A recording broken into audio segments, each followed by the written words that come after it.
Bienvenue à tous dans le flash d'information sur RTI 1. Merci de nous rejoindre. Conseil des ministres ce mercredi, au nombre des communications du gouvernement aujourd'hui 15 janvier, le bilan des investissements agréés pour l'année 2019, grâce notamment aux dispositions du Code d'investissement 2019. 239 entreprises ont obtenu un avis favorable pour bénéficier de ces dispositions pour un montant global de 729,7 milliards de francs CFA du 1er janvier au 31 décembre 2019, une embellie par rapport à l'année 2018. Il a également été question de la mesure de grâce collective accordée à 3155 détenus coupables d'infractions mineures ou légères. Nous écoutons un extrait du compte rendu du porte-parole du gouvernement. En application de l'article 66 de la Constitution, qui lui en confère le droit, le président de la République a accordé une grâce collective. Cette mesure, qui bénéficie à 3 155 personnes sur un effectif total de 21 186 détenus, ne vise que les délinquants ayant commis des infractions sans gravité. Elle exclut les détenus en situation de récidive, ainsi que les personnes détenues en exécution d'une condamnation pour des faits qualifiés, notamment d'infractions militaires, de crimes, de détournement de deniers publics, de troubles à l'ordre public, de détention illégale d'armes à feu de la première catégorie et d'homicide involontaire ayant occasionné plus d'un mort. La Commission électorale indépendante CEI procède à l'installation des commissions électorales locales.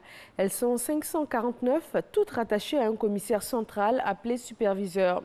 Le porte-parole de la CEI, au cours d'une conférence, a fait le point de la composition des commissions et la part du RHDP et celle de l'opposition. Cette conférence de presse a eu lieu au siège de la Commission électorale indépendante aujourd'hui, mercredi. On parle d'entretien et d'équipement routier. Le ministre de l'équipement et de l'entretien routier a profité d'une rencontre avec ses collaborateurs et des acteurs du secteur des infrastructures en Côte d'Ivoire pour faire le bilan des actions menées au cours de l'année 2019 et également parler des perspectives pour 2020. Jean-Luc Bangbo.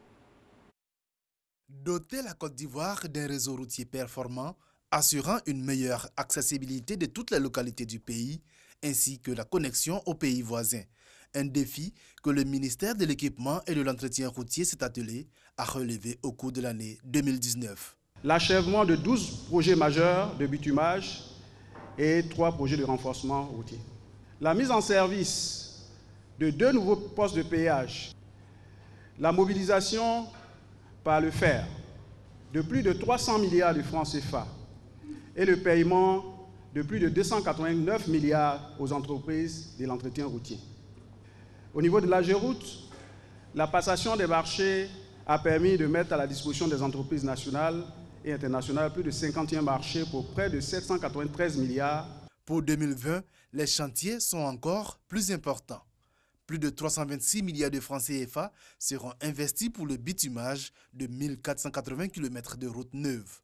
La réhabilitation des infrastructures routières, elle, coûtera 109,5 milliards de francs CFA et concernera 650 km de routes. Les investissements au niveau des infrastructures nécessitent des montants extrêmement élevés.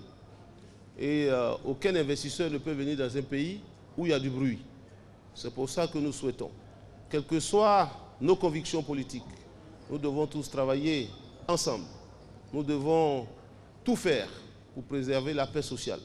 Au total, ce sont plus de 760 milliards de francs CFA que l'État devra investir pour réaliser ces grands chantiers d'infrastructures routières.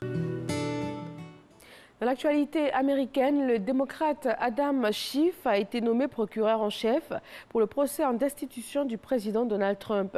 Il est chargé de superviser l'équipe de procureurs au procès devant le Sénat américain. Cet ancien procureur fédéral en Californie avait dirigé l'enquête parlementaire à la Chambre des représentants, contrôlée par les démocrates, qui a retenu en décembre les chefs d'accusation d'abus de pouvoir et d'entrave à la bonne marche du Congrès contre le président américain. En sport, football, la Fédération camerounaise de football et la Confédération africaine de football CAF se sont réunis hier à Yaoundé. La CAN 2021, initialement prévue en été, va être finalement décalée. Les dates du 9 janvier au 6 février 2021 ont été confirmées. Le motif officiel de ce changement de calendrier, les risques liés à la saison des pluies dans la région. Et voilà, c'est tout pour ce bref point de l'actualité. Merci de nous avoir suivis. L'actualité dans nos régions, c'est tout de suite et je vous retrouve à 20h. À tout à l'heure.